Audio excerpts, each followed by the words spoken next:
diaphragm release. We are going to release that diaphragm, okay, that we have had activated or facilitated or has been overworking for another muscle group, okay? So we want to take the courgeous ball, okay, with depending on how tender you are, you're going to decrease or increase the resistance, okay? So building yourself up to more resistance or a more inflated ball, but I'm going to start pretty light. You can see this ball doesn't have a huge amount of air in it, okay? I like to do it personally on bare skin because then when I'm moving around, the ball has a texture from Courgeous Ball, beautifully designed, where it actually grabs the fascia, okay, and takes that subcutaneous level of the skin and the fascia, and you can move around with it and you'll get more of a fascial release versus more of just a muscular release, okay? So there's a difference.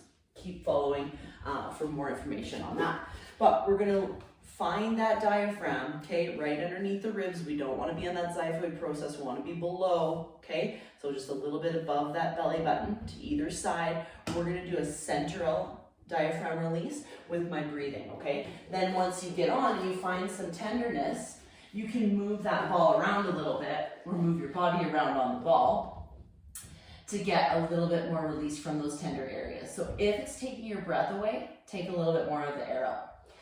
We want to be on the ball and we want everything to be relaxed. So if, depending on our stature, we might need to put a yoga block up here, right?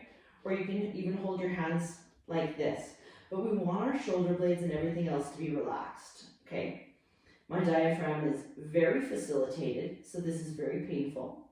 But I don't feel like sick, if that makes sense.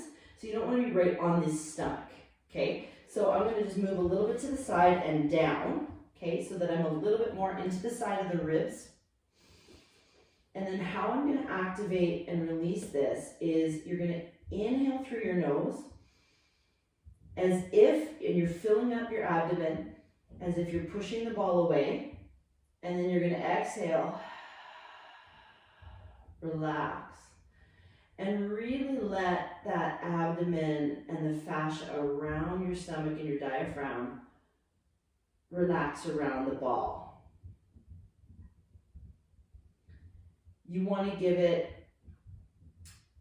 about 2 minutes to see what happens, okay? The first time you get on and do a diaphragm release, there might not be much relaxing because you have to consider that this diaphragm, for whatever reason, has been overworking and holding you together, okay? Because it is the midpoint between your upper and lower body. It's been holding you together for a long time. We need to allow some space for that to release.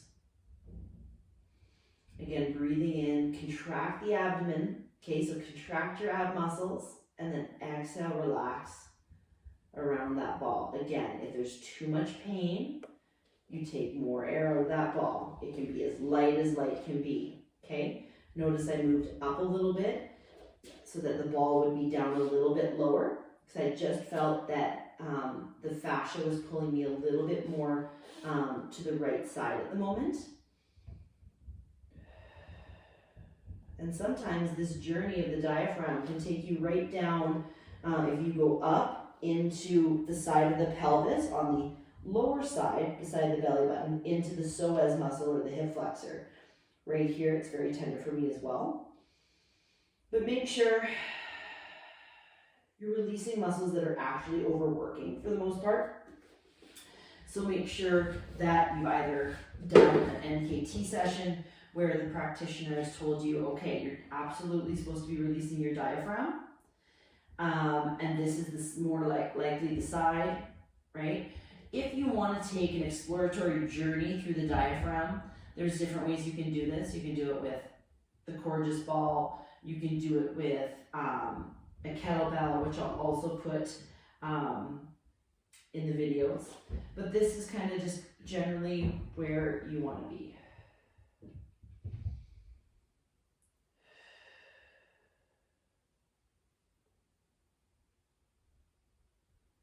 After about about 2 minutes, or you felt that there's a significant drop in what number of discomfort you give it to what number of discomfort it is after you've hung out on that fascia and diaphragm for a while, then you're gonna lay to the side, take a few seconds just to check in with yourself, relax anything that might be tight or tense, and then come on up and take a few seconds here, because it's a